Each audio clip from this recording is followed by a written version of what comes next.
mañana. Hemos visto cómo el Espíritu Santo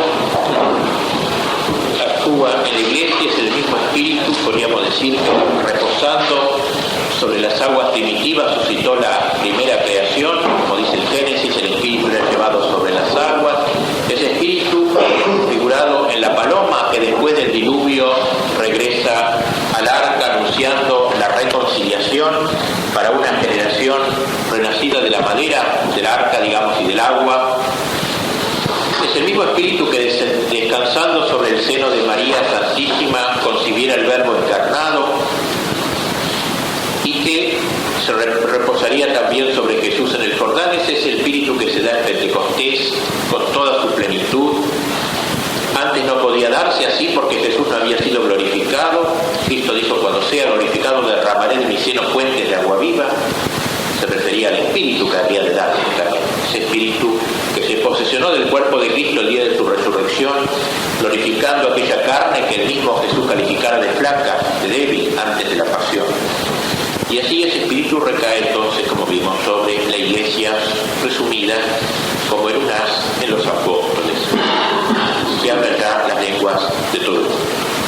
Decíamos que en el credo, y lo acabamos de cantar, credo en el Espíritu Santo, Dominum, vivificante, etc., creo en la Santa Iglesia. Creo en el Señor vivificador, santo, y creo en la Santa Iglesia. Hay una continuidad. Vamos a dedicar pues esta segunda consideración a la Iglesia Católica como el fruto más precioso, digamos, del Espíritu Santo.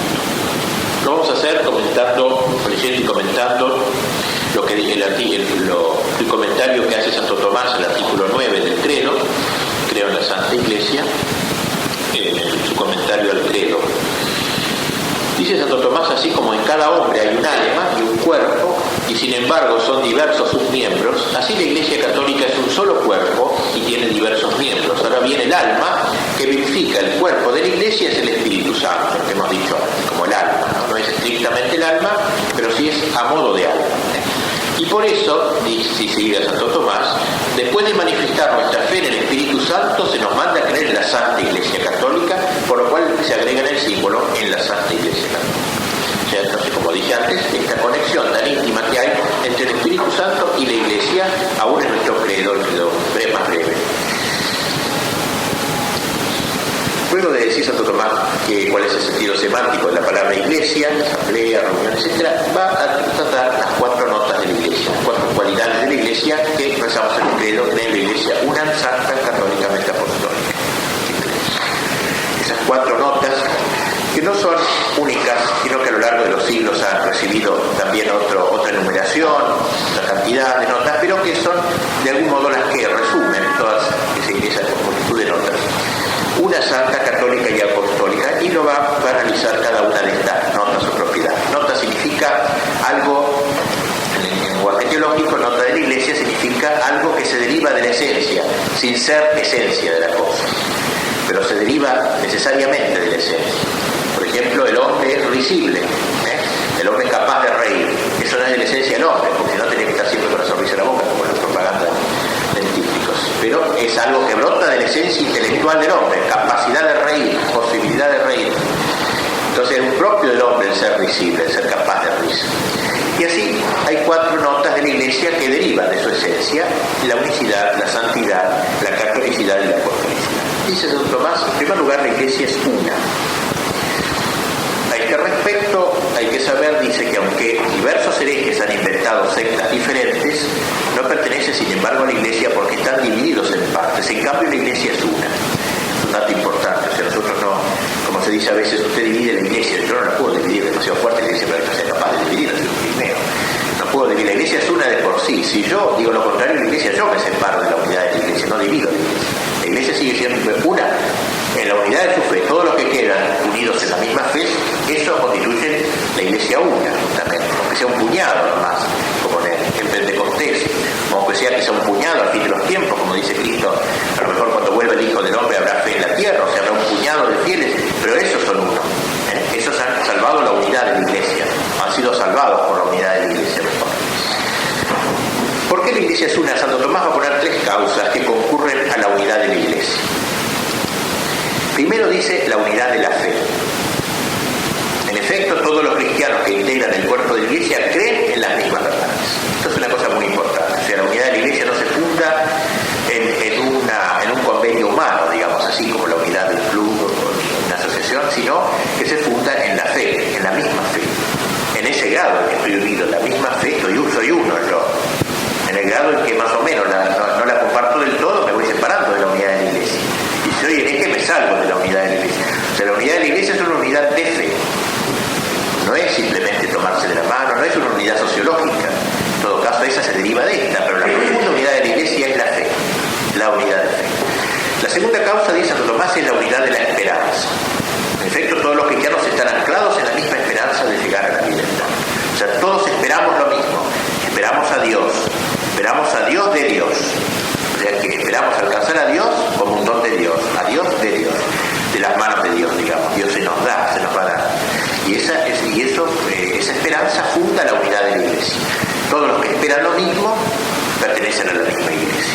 Si yo esperara otra cosa, si yo tuviera expectativas y no esperanza, que no es lo mismo, entonces en ese caso yo me estaría separando de la unidad de la Iglesia también. Y finalmente, dice Santo Tomás, la unidad de la caridad. En efecto, todos los cristianos están unidos en el amor de Dios y en el amor mutuo, que se manifestará, dice Santo Tomás, y es verdadero este amor en la mutua solicitud y en la mutua compasión. O sea, la unidad de la Iglesia, creo que es un dato muy importante, es sobrenatural, como se ve, es teológica, las virtudes teologales hacen la unidad de la Iglesia. Nosotros entonces ahora, al hacer esta meditación, que no es una clase sino una meditación, tenemos que tratar de aplicar esto que dice Santo Tomás a nuestra propia vida y ver en qué grado estamos, quizás no del todo unidos a la Iglesia. Un poco como la parábola de la vid y los sarmientos. Una cosa es que la vid siga unida con el tronco, por la fe, pero sin la gracia. Por ejemplo, el que está en pecado mortal no deja de pertenecer a la Iglesia Católica, pero es como una rama seca, está unido pero como rama seca. Y otra cosa es estar unido rozagantemente, ¿no es cierto?, como la gracia y santidad. Pues bien, entonces podemos tener muchas maneras de estar unidos a la Iglesia. Nuestra fe puede ser débil, tibia, entonces nuestra unidad es floja también con la Iglesia, en la Iglesia.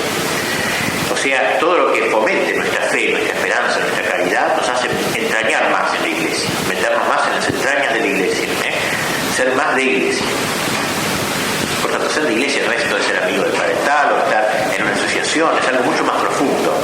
La pertenencia a la Iglesia es una cosa de orden sobrenatural, una cosa que solo la conoce Dios, digamos, en última instancia, ¿cierto? Mucho más que los hombres, porque no se manifiesta exteriormente la fe, la esperanza, la caridad, pero es algo que está en el fondo del alma, son dones de Dios que están en nosotros. Por tanto, uno que pierde la caridad y no la fe está todavía unido a la Iglesia. Si yo pierdo la fe, ya no del todo, ¿no? Pero si pierdo la caridad y no la fe, todavía estoy unido, pero tenuemente unido. Por tanto, en la meditación podemos analizar cómo es nuestra fe, cómo es nuestra esperanza, cómo es nuestra caridad, nuestra vida de gracia, nuestro amor a la gracia, nuestro crecimiento en la gracia. Todo eso contribuye a que seamos más hombres de Iglesia, verdaderamente. La segunda nota de la Iglesia es la santidad. La Iglesia, dice Santo Tomás, es santa. A este respecto dice, hay que saber que existe también otra asamblea, la de los malvados. De ella dice el salmista, odio la Iglesia de los malvados. Esa sería la Iglesia como asamblea o reunión, lo que podrá llamar quizás San Agustín las dos ciudades, ¿no? Las dos ciudades, o sea, la ciudad está unida en el amor de Dios y la que está unida en la adoración del hombre. La ciudad del Dios hombre y la ciudad del hombre Dios, la ciudad de la soberbia, ¿no? Hay dos ciudades. Esta iglesia es la iglesia santa, pues la iglesia de Dios. La otra iglesia es la iglesia mala, dice. En cambio, la iglesia de Cristo es santa. En efecto, el apóstol escribe a los Corintios, el templo de Dios es santo y vosotros sois ese templo. Y por eso dice en el símbolo, se dice creo en la santa iglesia. Los fieles son santificados por cuatro realidades. Primero, por la sangre de Cristo. Porque así como una iglesia al ser consagrada es lavada materialmente, así también los fieles han sido lavados en la sangre de Cristo. O sea, nuestra iglesia, así como un templo cuando se la consagra, una iglesia recién construida todavía es profana, se la consagra, se lava. Pues bien dice Santo Tomás que esta iglesia pequeña que soy yo, esta microiglesia que soy yo, he sido lavado en la sangre de Cristo. Y la iglesia grande con mayúscula, la iglesia universal, ha sido toda ella lavada en la sangre de Cristo. Y la eligió como esposa, la lavó en su sangre y se la desposó como esposa sin mancha, ¿no? Jesús, queriendo santificar a su pueblo, dice Santo Tomás, por su propia sangre, citando Hebreos, padeció ese mal. Segundo, por la gracia del Espíritu Santo, porque así como una iglesia, como un templo, en la ceremonia de su consagración es ungida con óleo, así también los fieles son ungidos con una unción espiritual para ser santificados. De otro modo no serían cristianos. Cristo en efecto no significa otra cosa que ungido. Entonces el tema del Espíritu Santo, justamente que hemos gritado antes, de la penetración del Espíritu Santo en la iglesia, ¿no? Y que es el que santifica a la iglesia, que la hace santa, y en esta microiglesia que soy yo también. Tercero, por la inhabitación de la Trinidad, porque cualquiera sea el lugar en que Dios habita, por el hecho mismo de que lo habita, ese lugar es santo. De ahí la exclamación de Jacob, pues verdaderamente este lugar es santo.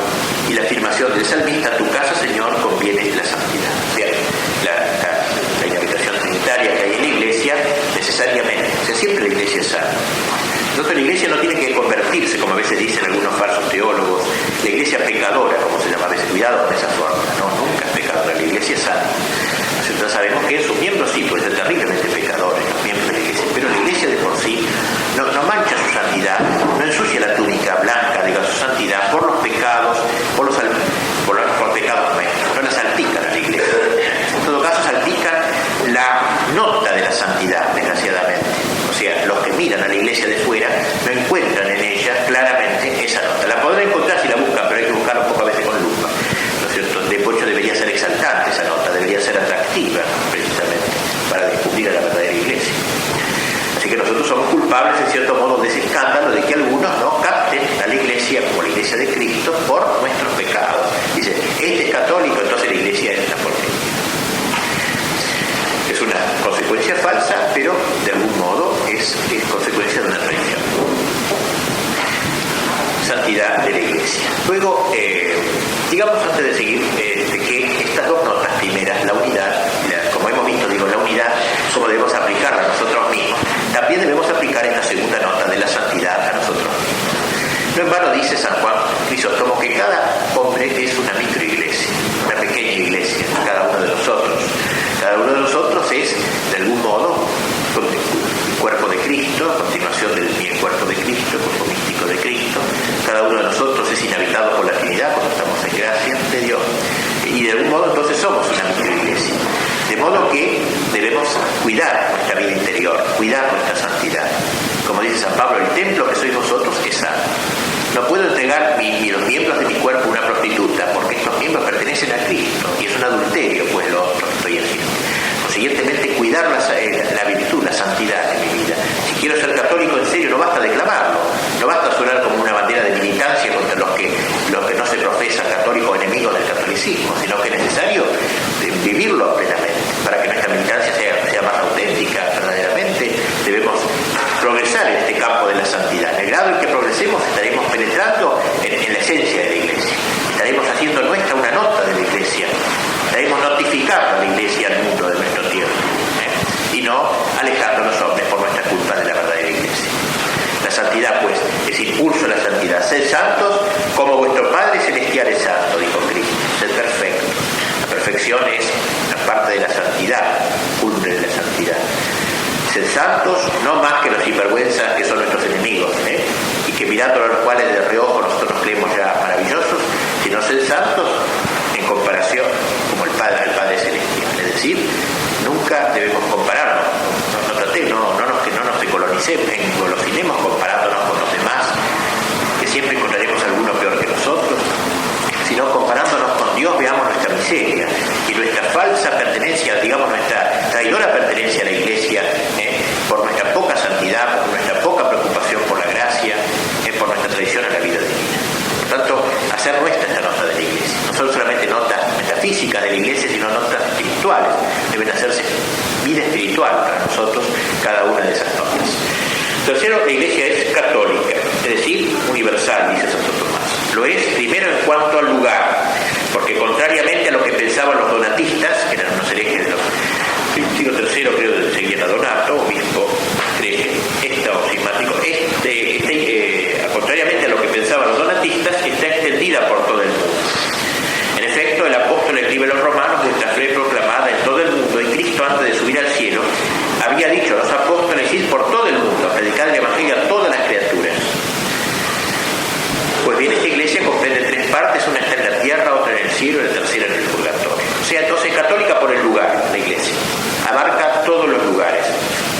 todos los lugares. Por eso entonces la Iglesia no puede decir, bueno, yo me dedico bien a Europa nomás, voy a descuidar los otros lugares, el siglo que viene voy a acabar bien de evangelizar Europa y dentro de 3 generaciones vamos a lanzarnos en África. Nunca la Iglesia ha dicho eso. Todos los lugares deben ser abordados lo antes posible. No hay generaciones frente a Dios, todas las almas tienen valor divino, digamos, o por lo menos tienen un precio divino, la sangre de Cristo, y por tanto la Iglesia no puede darse el lujo, digamos, de establecerse en un lugar plenamente antes de ir a otro. Y por eso la Iglesia es misionera siempre. Nunca puede quedar tranquila si sabe que en un lugar no ha llegado el nombre de Cristo. Por tanto, entonces, católica en cuanto al lugar, y por eso está por sobre los racismos, está por sobre las nacionalidades, en el sentido de que no se enfeuda. No puede haber una iglesia anglicana, una iglesia inglesa, no puede haber una iglesia rusa, es una iglesia católica. La palabra indica justamente esta universalidad, este ecumenismo de la iglesia, como una nota esencial de su ser verdadero. Como Cristo es católico, es decir, universal, en todos los lugares Cristo, así la iglesia debe imitar. Así que es católica, el primero, por el lugar. Segundo, dice Santo Tomás, la iglesia es universal, católica en cuanto a la condición de los hombres que la componen. Porque nadie es desechado, ni el Señor, ni el siervo, ni el varón, ni la mujer. Como dice San Pablo, no hay ya ni judío ni griego, ni esclavo ni hombre libre, ni varón ni mujer, porque todos sois uno en Cristo Jesús. O sea, catolicidad en cuanto a las condiciones de una iglesia de los pobres, una iglesia de los ricos, una iglesia de los hombres, una iglesia de las mujeres. No hay eso, no existe. Eso sería romper la catolicidad de la iglesia. La iglesia es universal, es católica, va a los ricos y a los pobres, va a los judíos y a los gentiles, va a todas las razas, a todos los pueblos, por inferiores que sean, por despreciables que sean, los ojos humanos. Y tercero, es universal en cuanto al tiempo, dice Santo Tomás. Es cierto que algunos dijeron que la iglesia debía durar hasta una época determinada, pero eso es falso, porque esta iglesia comenzó desde el tiempo de Abel y durará hasta el fin del mundo. Y Cristo dijo, estaré con vosotros todos los días hasta la consumación del mundo. Y después de la consumación del mundo perdurará en el cielo para siempre. O sea, es curiosa esta fórmula de Santo Tomás, que la iglesia empezó en Abel, nada menos, ¿cierto? No empezó en Cristo. Está bien esta idea, porque la iglesia de por sí, si bien ha sido fundada por Cristo, la virtualidad, la fuerza de Cristo no se despliega solamente hacia adelante, sino también hacia atrás.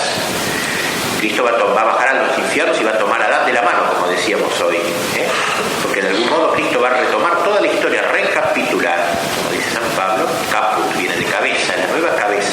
Como Adán recapituló para el mal, Cristo recapitula para el bien. Y la cruz es una fuente de salvación para atrás y para adelante. Es un imán de gravitación de toda la historia. Desde Adán hasta el último hombre, todos dependen de Cristo. Y por eso Abel coloca a Santo Tomás como el primer justo, digamos, ¿cierto? El que muere asesinado, el primer justo, porque Adán y Eva ya fueron pecadores, de algún modo está también el origen de la ciudad mala, Caín, un desastre, pero Abel ya aparece como el primero. Entonces, la iglesia nace en Abel y dura hasta el fin.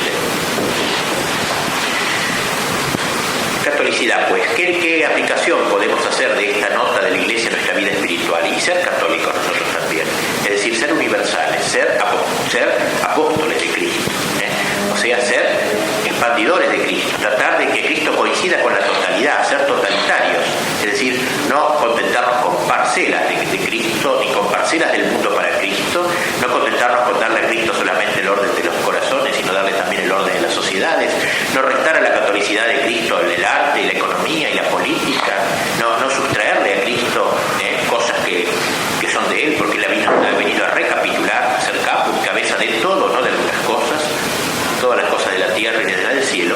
Pues bien, todo ese trabajo de recapitulación en favor de Cristo es una manera de ser católico, simplemente, de expresar la nota esta de la catolicidad de la iglesia, la expansividad que debe caracterizar, esta falta de insularidad que debe tener un cristiano católico, no ser insular, sino universal cósmico, imperial, digamos así, no aldeano de la fe.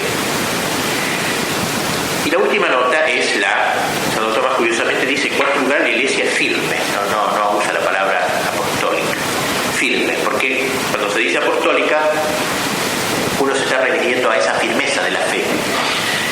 Se dice, muy lindo esto que dice Santo Tomás, se dice que una casa es firme, en primer lugar, si tiene buenos fundamentos.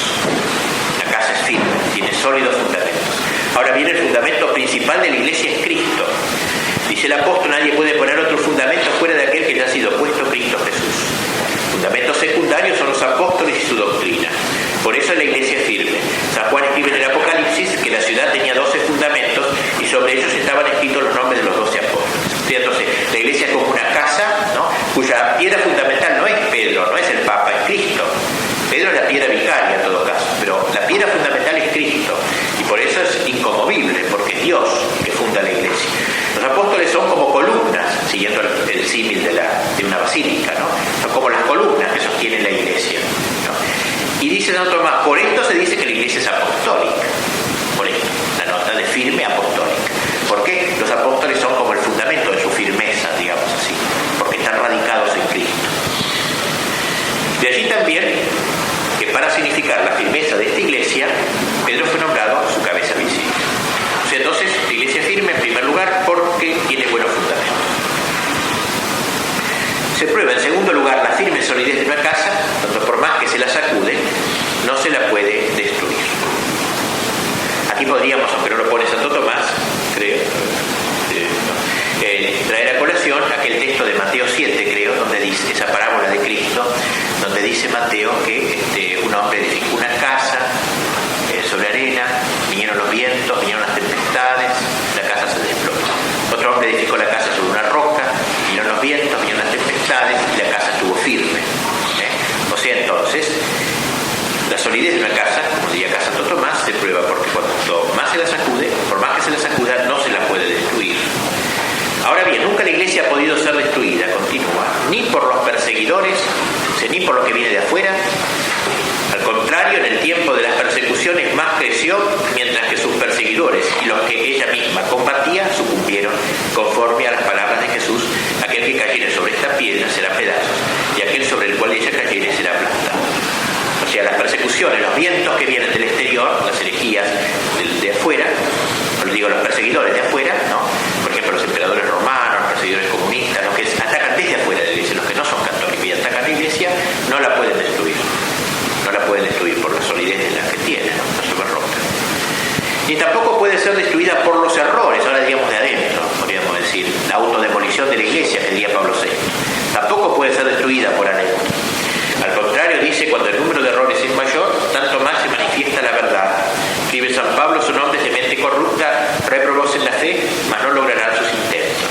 O sea, esta destrucción mucho más delicada, más sutil, más fina, en donde la paleta de la destrucción a veces la manejan manos sagradas, esto que parecería anunciar la muerte próxima de la iglesia, tampoco la destruye, sino que, esto nos puede verlo así en el momento que estamos en plena crisis, más se manifiesta la verdad cuando el número de errores es menor.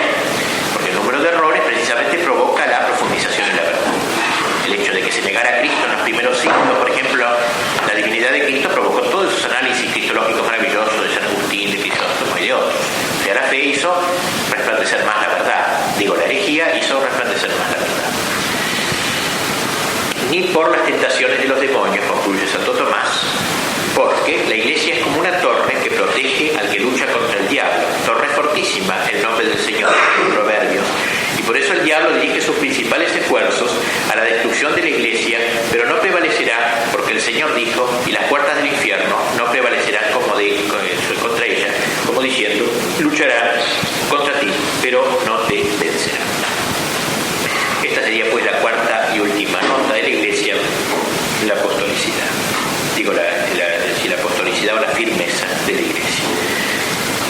Aplicándolo a nuestra vida espiritual, debemos afirmar, debemos consolidar nuestra propia firmeza espiritual, el asentarnos bien sobre roca, el no estar asentados sobre arena, el imitar a la iglesia, en fundarnos en los argumentos sólidos de nuestra fe, en las virtudes sólidas, virtudes perfectas, en no fundar nuestra fe simplemente en los gustos, en los consuelos, no en transeúntes, en los caprichos, en las ganas.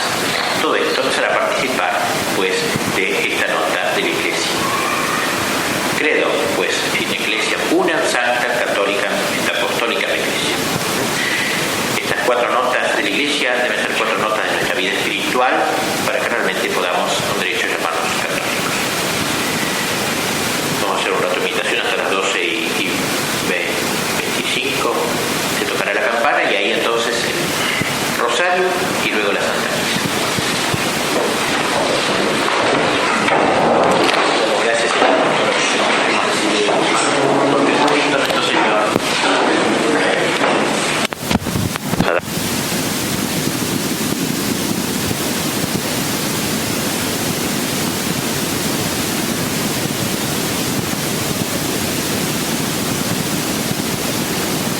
de Jesús es el colofón, un fruto de sus méritos y de su sacrificio, el darnos su Espíritu. Pues bien, este don lo hemos recibido todos, primeramente en el bautismo, y los demás sacramentos tienden a asegurarnos su permanencia en el alma y secundar su operación. Él es aquella caridad de Cristo que nos apremia, que decía San Pablo, y el que cesantemente nos está santificando. El Espíritu es el agua del pozo que salta hasta la vida eterna, el que tras haber dirigido los caminos de Jesús, encaminándolo perpetuamente al Padre, nos mueve también a cada uno de nosotros por las sendas mismas hasta el mismo término, y en cuanto cabe con un ímpetu igual que a Cristo. Hay más prendas todavía, no por indigencia, porque una de estas basta para todos, sino al contrario por magnificencia de Dios. Dios siempre es exuberante, no es tacaño. Y para mejor mostrarnos la inmensidad de su amor, nos dio otra prenda tan inestimable como eficaz, de la cual solo se podría hablar todo el tiempo, que es la Virgen Madre, a quien el Espíritu llenó de tal amor a nosotros, como que este amor es la sobreabundancia que inunda su corazón hacia el Hijo amado, hacia el Hijo nacido de sus entrañas virginales. Ese mismo amor que cae sobre su Hijo divino, recae sobre cada uno de nosotros también, ese mismo amor de la Madre de Dios. Asimismo la Iglesia, cuya alma es el Espíritu Santo, la Iglesia con sus ángeles, con sus santos, con sus sacramentos, la Iglesia es especie de conjuración universal tramada por Dios para salvarnos. También ella es propter nos homines, por nosotros y por nuestra salvación. Como se ve, de mil modos se nos une Dios, se nos da Dios a sí mismo en prenda. Leemos nuestra salvación, asimismo en tantos avisos inopinados, en tantas inspiraciones ocultas, en tantos auxilios secretos, como cada uno de nosotros sabe, ha recibido de Dios. Realmente, como cantaba David, me seguirá tu misericordia todos los días de mi vida. Hagamos pues ahora un ratito de meditación sobre esta primera parte del tema de la esperanza cristiana. Hasta las 11:15, más o menos, 11:15, vamos a volver aquí, vamos a hacer algunos cantos antes de hacer la segunda meditación. 11:15 se toca la campana. Te damos gracias, Señor, por todos los beneficios que hemos recibido de tus manos, por Jesucristo nuestro Señor. El Rey nos va a llamar, nos va a invitar de una manera muy particular a acompañarlo, y cuáles son las condiciones de este seguimiento del Rey Divino. Y la ascensión, el misterio que decíamos, este doble movimiento de catábasis y anábasis, como dicen los padres griegos, o sea, de descendimiento del verbo hasta anonadarse en la cruz y descender a los infiernos, que sería como el gozne que une, decíamos, el otro movimiento ascendente de anábasis para arriba, de victoria, que es la resurrección, la ascensión y la sesión a la diestra en espera del juicio que cierra la historia. Este movimiento de descenso y de ascenso es el que se humilla será exaltado. Podemos aplicarle esa frase de Cristo dándole un sentido mucho más vasto que el meramente moral, digamos así, de una incitación a la moral personal. Ha habido un acto de humillación del verbo. El verbo al encarnarse ha hecho el salto supremo, después lo demás es consecuencia, pero el gran salto de humillación, de vaciamiento, de anonadamiento del verbo es su encarnación. Continuidad con él, la pasión, y decíamos como el descenso a los infiernos, momento supremo del descenso, pero ahí comienza ya a tomar la mano a Dan, según los iconos antiguos, las imágenes antiguas, ya comienza el movimiento vertical de victoria. Vamos a dedicar el retiro de hoy a hablar sobre dos misterios o dos temas que son misterios de nuestra fe y que integran la parte final del credo. Uno de ellos es la venida del Espíritu Santo, preparando la fiesta del próximo domingo, y el siguiente será la Iglesia Católica, que son dos temas muy ligados, como el credo. Creo en el Espíritu Santo, la Santa Iglesia Católica. La Iglesia es santa por el Espíritu Santo que la informa, que es como el alma de la Iglesia, y la continuidad en la expresión creo en la Iglesia, creo en el Espíritu Santo y la Santa Iglesia. Santo Espíritu hace santa a la Iglesia, como veremos. Dediquemos pues esta primera consideración al misterio del descenso del Espíritu Santo en Pentecostés. Podemos considerar ante todo la preparación de los apóstoles para la venida del Espíritu Santo. El medio principal fue la oración, como dice la Escritura, todos ellos perseveraban unánimemente en en la oración, juntamente con María, la Madre de Jesús. La oración, pues, es una oración de contemplación y de súplica. En contemplación, ante todo, los discípulos tenían todos el alma llena de pensamientos, sentimientos, ideas, algo vagos todavía. Era necesario que esas aguas se calmasen, se clarificasen y se liberasen de todas las impurezas. Y esto es lo que produce la gracia de la contemplación. 3 años de predicaciones de Cristo en que lo habían acompañado, 40 días de hablar con Él de lo concerniente al reino de Dios de una manera más elevada, el tiempo pascual que nosotros hemos revivido en la liturgia, les había dado a los apóstoles un contingente de verdades sobrenaturales que se mezclaban con la herencia de preocupaciones recibidas por la tradición judía y con los sentimientos naturales y pasionales de su corazón. Ahora es el mismo Cristo quien les ha dicho que el Espíritu Santo pide el reposo para que descienda. Él les dijo que se recogieran precisamente para este descenso, el reposo de la contemplación, para hacer su obra, y ellos se entregaron a eso. Nunca habían llevado una vida como aquella, estos 40 días, este tiempo de oración en el Senado. Nunca ellos que eran tan agitados, tan activistas, digamos así, tan llenos de defectos, ahora se habían encerrado en este desierto del Senado. Aunque habían visto muchas veces al Maestro pasar noches enteras en oración, como nos dice el Evangelio, sin embargo ellos eso no lo sabían todavía, no lo habían imitado para nada. Y así se nos muestra cómo la contemplación, el perder tiempo, eso que creemos que es perder tiempo según los cálculos y módulos modernos, digamos, de que la eficiencia es importante, de que el tiempo es oro, como dice ese horrible adagio inglés, etcétera, necesitamos revalorizar la contemplación como un medio para acceder a lo divino, como un medio para hacer de nuestra alma una tierra, digamos, apta para el rocío divino, que es el Espíritu Santo, para que caiga el rocío sobre esa tierra. La contemplación que crea en nosotros un mayor conocimiento de la grandeza de Dios, de la soberanía de Dios, que tanto nos cuesta reconocer a veces, y de nuestra miseria, de nuestra pobreza. Cuanto más iluminada es la contemplación, tanto más claramente se ven estos dos extremos, la grandeza de Dios y nuestra miseria, y de ella nacen dos sentimientos, uno de humildad y otro de confianza plena en Dios, que son la clave de todas las gracias sobrenaturales, que son la preparación de la tierra para el rocío divino, la humildad, que es apertura del alma, que es concavidad del corazón para que Dios penetre, y la confianza en Dios, la plena confianza en el Dios, que si bien es Kyrios, Señor, es Padre también, es Madre, como él mismo ha querido compararse en la Escritura. Y por eso la contemplación nutre la súplica, y la súplica dispone y vuelve otra vez a la contemplación. Vemos así a los apóstoles perseverando en la oración. El verbo es suficientemente ilustrativo, perseverar en la oración. Nos cuesta eso tanto, perseverar. Hacer oración un día u otro, sobre todo un día de angustia, que a veces es desgraciadamente solamente cuando sale la súplica de nuestros labios, la oración de nuestros labios, y no la oración gratuita en ocasiones, que tanto ennoblece y aristocratiza el espíritu. Oración semejante a aquella que se lee en el Gloria, ¿no? Te damos gracias por tu inmensa gloria.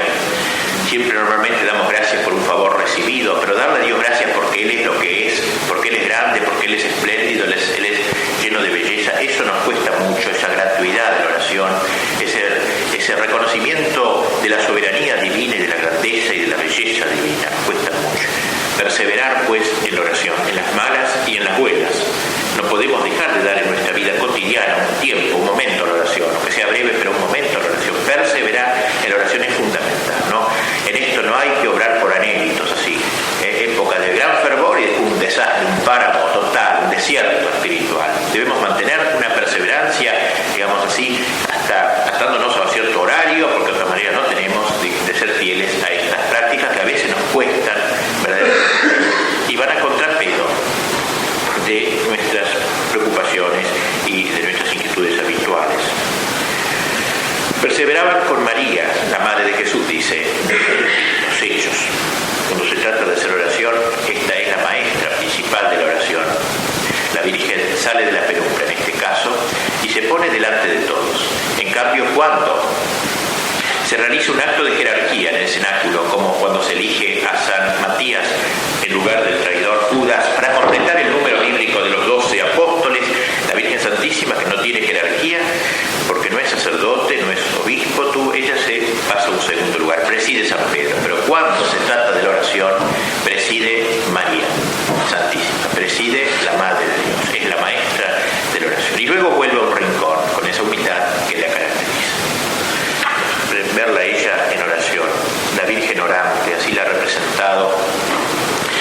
representado en los primeros siglos, así la ha representado el Oriente cristiano, sobre todo la Virgen orante, la Virgen con los brazos extendidos. Ella es una docencia, esta sola imagen, una lección práctica sobre la manera de contemplar. Ella que conservaba todas las cosas en su corazón, como dice el Evangelio, las rumiaba, las volvía otra vez a la lengua del estómago, eso es rumiar espiritualmente las oraciones, el trato con Dios. Ella es la mejor capacitada para enseñarnos a orar y para prepararnos a la venida del Espíritu Santo, que viene a cerrar el círculo de la redención, en la cual ella tuvo y tiene una parte importantísima al lado de su Hijo. Si queremos que nuestras oraciones tengan eficacia, unámonos con la oración de María Santísima, corredentora nuestra y la gran orante de la Iglesia. Bien, esta fue la preparación para la venida del Espíritu Santo. Podemos luego considerar en un segundo punto, segundo aspecto, la venida misma del Espíritu Santo. Al amanecer del día de Pentecostés, estando todos, como vimos en oración, en la gran sala del cenáculo bajo la presidencia de María Santísima, de repente se oye un fuerte rumor que baja del cielo, como si se iniciase un viento, un huracán que llenara toda la casa, el cuarto y sobre todo el lugar en que estaban reunidos. Y simultáneamente, nos dice los Hechos, se vieron unas lenguas de fuego que bajaban del cielo y se detenían en medio, dividiéndose en muchas llamas encendidas, como si fuesen lenguas de fuego, que luego se posaban sobre las cabezas de cada uno de los apóstoles y de María Santísima, y todos se sintieron llenos del Espíritu Santo, con un impulso irresistible de hablar de las cosas divinas. Este es el descenso del Espíritu Santo, que colma de alegría a todos ellos. Esta tercera persona de la Santísima Trinidad, este gran desconocido, como lo llamó Rollo Marín en su libro sobre el Espíritu Santo, este gran desconocido en nuestra vida, ya que al Dios Padre más o menos lo tenemos en cuenta, al Hijo mucho más, a Cristo el Verbo encarnado, pero al Espíritu Santo realmente muy poco. Y esta es ocasión de tener en cuenta a las tres personas de la Trinidad, que es un solo Dios, pero son tres personas, digamos así, esta tercera persona que viene a santificar, cuyo papel más específico es, al que se le apropia esta misión, es la de la santificación, por eso se llama Espíritu Santo. Sin duda que él, al causar todos estos efectos extraordinarios en los apóstoles, combinó de tal manera las palabras, las exclamaciones, los signos que habrán entonado en este momento, que habrá sido una armonía verdaderamente sobrenatural. Todos se sintieron cambiados como hombres nuevos, digamos así. Envía el Espíritu y serán creados nuevos mundos, nuevos hombres, el hombre nuevo, verdaderamente el paulino, y se renovará la paz de la tierra, precisamente. Ya la inteligencia de ellos no era como la de antes. Veían las cosas divinas con tal claridad como todo lo demás.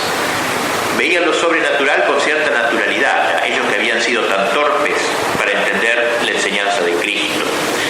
Los proyectos de los hombres, el mundo exterior, la vida de los sentidos, todo eso lo entendieron ahora bajo una nueva luz. La persona de Cristo, sobre todo, la doctrina de Cristo, la penetraron. Cristo les dijo muchas cosas, tendría que deciros, pero vendrá el Paráclito, Él completará la revelación.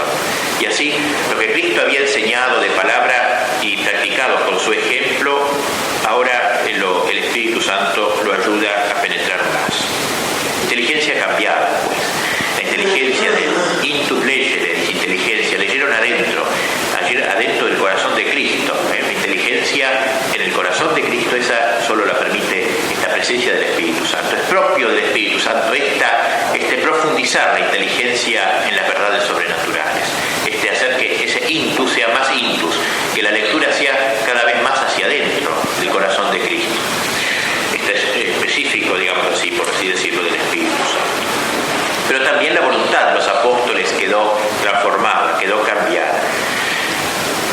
quedaba en ellos de aquellos temores y encogimientos que los habían convertido en miserables esclavos de las criaturas. En ese temor que había hecho a Pedro trepidar delante de una sirvienta, ante el canto del gallo, como dirá Lope de Vega, ¿no? Con tanto humor que escandalosa la frase respecto al pobre San Pedro, ¿no? Que tanta gallina, que era una gallina frente a un gallo, y cuando cantó el gallo se mostró como una gallina, digamos así, de miedoso frente a la sirvienta, ¿no es cierto? Trepidar delante no de un emperador romano, sino de una sirvienta, el jefe de los apóstoles, el primer papa, etc. Toda esta voluntad débil, esta voluntad totalmente floja que habían mostrado los apóstoles durante la vida de Cristo, ya había terminado. Ya no temblaban, ya no desfallecían y se sentían impulsados a lanzarse a la gran empresa que pedía tanta magnanimidad, tanta magnificencia, tanto coraje. Todo lo que es aflictivo para la naturaleza, la pobreza, la humillación, el dolor y hasta la misma muerte ya no les daba más miedo. Tenían más aún anhelo de experimentar personalmente todas estas pruebas para conformarse más con la imagen de Cristo y llevar adelante la obra que les dejaba encomendada. El corazón se les había ensanchado más que el mundo. Sentían que aquello no eran sueños exaltados, sino la plena posesión de una fortaleza sólida, serena, sobrenatural que les daba el cielo. Y sobre todo sentían perfectamente ordenado su amor, de suerte que ya solo podían amar, elegir y practicar lo que fuera más conforme con la santísima voluntad de Dios. Pero sobre todo, más que un aumento de su penetración intelectual y un fortalecimiento de su voluntad, lo que experimentaban era algo mucho más profundo, y era la presencia misma de la persona del Espíritu Santo, que era de donde brotaba esta mayor inteligencia y este coraje mayor. Si los dones de Dios dan a sentir su presencia en la ocasión a veces, ¿cómo no la dará a sentir de una manera todavía más maravillosa el mismo Dios, este don divino que Cristo dijo que daría luego de resucitar? Sentían pues de algún modo, como se sienten las cosas sobrenaturales, por supuesto, por algunos efectos, la presencia de la persona divina del Espíritu Santo, y más que la presencia, la unión, una unión vital, digamos así, semejante a la unión que nosotros tenemos con nuestra alma. No en vano el Espíritu Santo se lo ha comparado con el alma de la Iglesia. Así como nosotros sentimos algo que nos mueve, algo más profundo en nuestro ser, así sería el Espíritu Santo en nuestra vida espiritual, con la diferencia, claro, de que el alma es parte esencial de nuestra persona y el Espíritu Santo no. Que el alma es el principio de nuestra vida natural y el Espíritu Santo lo es de nuestra vida sobrenatural, pero de alguna manera es como el alma, o hace la forma de alma, digamos, de nuestra vida espiritual. Y con el Espíritu Santo los apóstoles sentían en sí, o sabían que tenían en sí toda la Santísima Trinidad, entendiendo ahora aquellas palabras de Cristo: si alguno me ama, guardará mi palabra, y mi Padre lo amará, y a él vendremos, y en él haremos morada. Bien, ahora entendían pues las promesas de Jesús, que convenía que él se fuese al cielo para que pudiesen recibir al Espíritu Santo. Ahora entendían el misterio de la Iglesia, el cuerpo místico de Cristo y su alma, o su especie de alma, que es el Espíritu Santo. Ahora entendían a Cristo, su doctrina, su Iglesia, la segunda venida de Cristo. Tenían ese sentido contemplativo, digamos, de la providencia, de la historia, y todos los hechos cobraban ahora especial sentido y relevancia. Dos cosas, sobre todo, experimentaron y entendieron los apóstoles. En primer lugar, la santificación íntima de las almas, ya que, como dijimos, el Espíritu Santo es por excelencia el santificador. Ustedes saben que las acciones de la Trinidad son comunes a las tres personas, o sea, pero se le aplica a cada una de ellas algunas acciones por ser más peculiares a la persona. Por ejemplo, la creación es común a las tres personas de la Trinidad, pero se le aplica más al Padre porque es más propio de un Padre creado, engendrar. Y en ese sentido, aunque el Hijo es creador y el Espíritu también, se le aplica, se le atribuye, se le apropia, como se dice en teología, al Padre, más propio del Padre la creación. Al Hijo se le apropia más la redención, que también es obra común de las tres personas, y al Espíritu Santo se le apropia la santificación. De ahí su nombre, Espíritu Santo. Es su labor peculiar, ese trabajo fino en el alma, ese orfebre divino que es Dios, eso es el Espíritu Santo. Ese trabajo artístico, es el espíritu de la belleza, el espíritu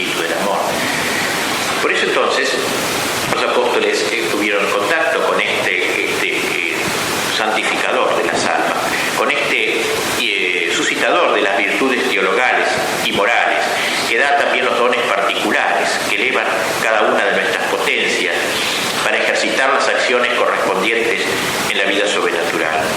Y así entendieron lo que era la santidad, la vida interior, y entendieron también, en segundo lugar, lo que era el apostolado. El apostolado no son las acciones del apóstol, por lo que tienen de naturales los que causan la conversión de las almas y la extensión de la Iglesia, sino el Espíritu Santo que va como obrando a través de ellos, que va haciendo estas nuevas creaciones espirituales, enviando espíritu y serán creados, y se renovará la faz de las almas, se renovará el corazón de los hombres. Y así entonces es como guardan proporción los efectos con sus causas.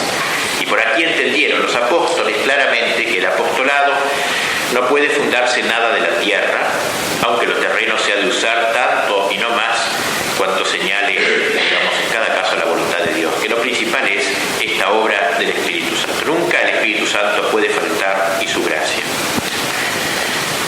Consideremos finalmente los símbolos externos con los cuales se da el Espíritu Santo. El primero es el de un viento impetuoso. Dios es viento.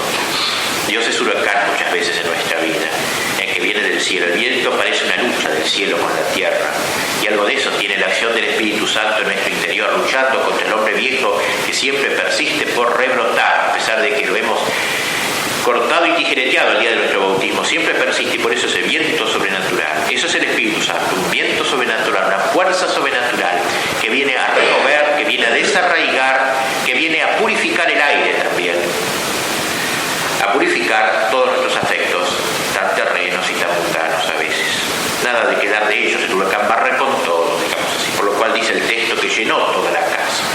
No dejó nada de la casa sin ocupar el huracán, y el rumor se esparció afuera, moviendo a la gente a correr para ver lo que pasaba, nos dice los Hechos.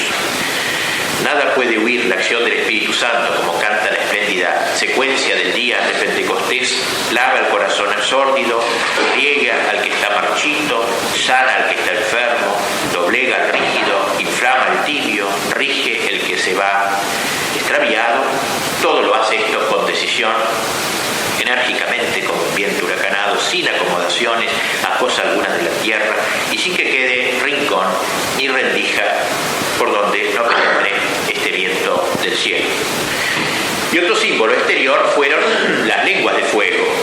Eran lenguas, porque el primer oficio que exteriormente los apóstoles habían de cumplir bajo la acción del Espíritu Santo era, como había dicho Jesús, el de ser sus testigos por todo el mundo. Y lo habían de realizar sobre todo por su predicación, por el martirio de la palabra también, antes que el martirio de la sangre. De ahí entonces la forma de lenguas. El Espíritu Santo aparece como lengua, porque el apóstol, cada uno de nosotros, en el grado en que debemos ser los apóstoles, también debemos tener lengua para Dios, lengua que confiese a Dios, en el momento que corresponda, por supuesto, lengua que confiese.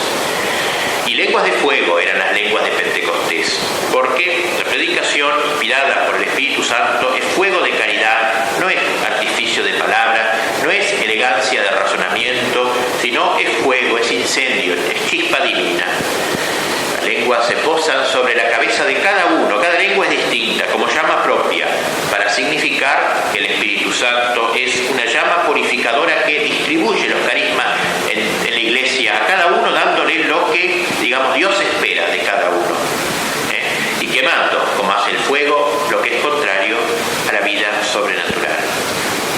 Representémonos pues este espectáculo, todos arden sin consumirse, como para demostrar que todos son ofrecidos en holocausto a la divina de Dios. En un punto tercero, finalmente, consideremos las consecuencias de esta irrupción huracanada de Dios, los efectos del Espíritu Santo sobre los apóstoles. En el mismo momento de su llegada, todos los de la casa se sintieron llenos, transformados, llenos del Espíritu Santo, llenos quedaron de ese espíritu, ese viento, esa fuerza superior, esa llama viva, los había consumido todo. La transformación salía al exterior por el efecto de los carismas, sobre todo este don de lenguas, al cual se refieren los hechos. Cada uno salieron a predicar, abrieron las puertas de la cobardía, cerradas por el cerrojo de la cobardía, estaban las puertas del cenáculo clausuradas, y ahora salen a predicar, y cada uno le entiende en su lengua. Esto ya es todo un símbolo de la catolicidad de la Iglesia. Ya la Iglesia es católica, son un puñado todavía, pero es católica, la Iglesia es universal, ya habla la lengua de todo el mundo. No está hecha para una raza, para un pueblo, para un color, para una época, para un siglo. Hay una catolicidad que se manifiesta en este mismo momento. Había, dice Lucas, en aquellos días en Jerusalén gente de muchas naciones, y enumera 15 naciones, pero había más, pone como ejemplo, porque ustedes saben, Pentecostés era una de las grandes fiestas judías, por eso habían venido judíos de todo el mundo. Pascua, Pentecostés y Tabernáculos eran las 3 grandes fiestas antiguas del Antiguo Testamento, y el día de Pascua venía mucha gente, y el día de Pentecostés venía mucha gente de la diáspora, venían de Alejandría, y por eso hablaban otras lenguas. Bien, los apóstoles hablan una lengua, se entiende, y todos le entienden en la suya. Eran católicos de alma, digamos así, y luego se esparcían católicamente ellos hacia afuera. Experimentaron asimismo no solamente esta catolicidad de la Iglesia, sino también la burla ya empezaron a experimentar, porque nos dicen los hechos que algunos, si bien se maravillaban de estas cosas, otros se burlaban de ellos y decían: están borrachos, están llenos de vino. No podían resistirlos, pero les quedaba un arma diabólica, la mentira, la calumnia. Un arma que ya de la que les había prevenido Cristo, les había recomendado Cristo, les había prevenido del sufrimiento: si a mí me persiguieron, también a vosotros os perseguirán. Y contra esta arma les había recomendado Cristo nada menos que el gozo espiritual, es decir, llegar a gozarse de sufrir por causa de Él. Y así San Pedro, con toda libertad, alzó la voz delante del pueblo, protestó de la calumnia y predicó la palabra con coraje, y se bautizaron 3.000. El mismo Pedro, que temió ante la sirvienta, hoy habla delante de miles de personas y enrostra el asesinato de Cristo que han hecho los judíos, y se convierte en 1.000 de ellos. Luego serían reducidos posteriormente a cárcel, azotes y todo, más, dice los hechos un poquito más adelante, ellos se iban de la presencia del Sanedrín, azotados, burlados, gozosos por haber sido hallados dignos de ser afrentados por causa de Cristo. Es decir, Pentecostés les dio este coraje de afrontar la afrenta. Y otro efecto notable de la venida del Espíritu es que aquellos hombres ya no parecen los mismos que nos describen los evangelios, sino con cualidades diametralmente distintas de las que tenían antes. Antes eran del todo ignorantes, ahora son doctores de la Iglesia. La admirable doctrina de San Juan, del mismo San Pedro en sus epístolas, son doctores admirables de la doctrina revelada. Antes eran cobardes y ahora son más fuertes que todas las potencias de la tierra y del infierno. Antes eran hombres llenos de ideas terrenas y mezquinas y ahora son del todo sobrenaturales. Antes eran de corazón raquítico, pequeño, pusilánime, ahora son más anchos que el mundo, los católicos. Antes apenas si servían para pescar y ahora se dirigen a la conquista del mundo para Cristo. Todo esto es obra del Espíritu Santo, que por medio de los apóstoles llenaría toda la tierra.